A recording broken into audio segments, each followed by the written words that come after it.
សូមកុំផន់ច្រឡំថាយើងកាត់ដីដូរជាមួយសន្តិភាពអត់ទេ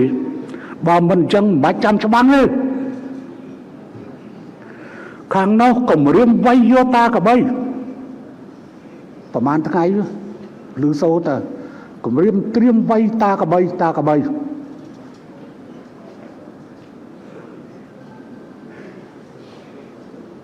បើដើម្បីជៀសវាងសង្គ្រាម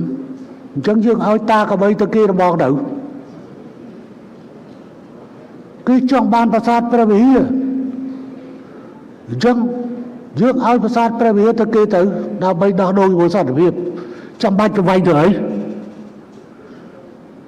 មកថាវាឡប់ឲ្យវាឡប់ទៅវាទៅតែវានាំគេឡប់ណាហើយខ្ញុំសូមប្រមានអ្នកដែលលេង Facebook កុំរពឹសដៃចូលខមមិនឲ្យសោះខ្ញុំមិនឲ្យរួចខ្លួននេះខ្ញុំប្រាប់ឲ្យហើយត្រង់នាយករដ្ឋមន្ត្រីថាម៉េចថាទៅអាហ្នឹងរឿងសន្តិសុខជាតិអាហ្នឹងខ្ញុំទៅធ្វើហ្នឹងហើយសូមកុំមកសុំទោសអីណាអត់ទេ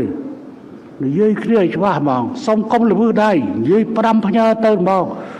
មិនថាប្រសងមិនថាកុហកទេកុំល្ពឹសដៃចូលទៅខមមិន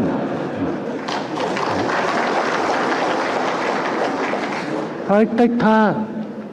តលតែភេករបស់ហ៊ុនសែនបានគ្រាន់តែយើងអត់ទេភេកណាក៏ដោយដែលបង្ហោះហើយឯងចូលទៅខមមិននៅក្រៅស្រុករួចខ្លួននៅក្នុងស្រុករួចខ្លួនទេប្រាប់ឲ្យហើយទៅប្រាប់ឲ្យហើយ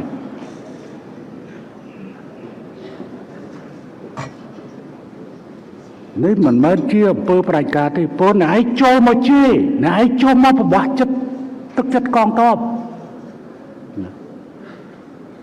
អញ្ចឹងអំពើញុះញង់អំពើខ្លះជាអំពើក្បត់ជាតិតែម្ដង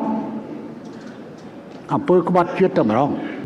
Mobile App ក្រសួងព័ត៌មានប្លែកលឿនទុកចិត្តបាននៅពេលណាទីណាក៏បាន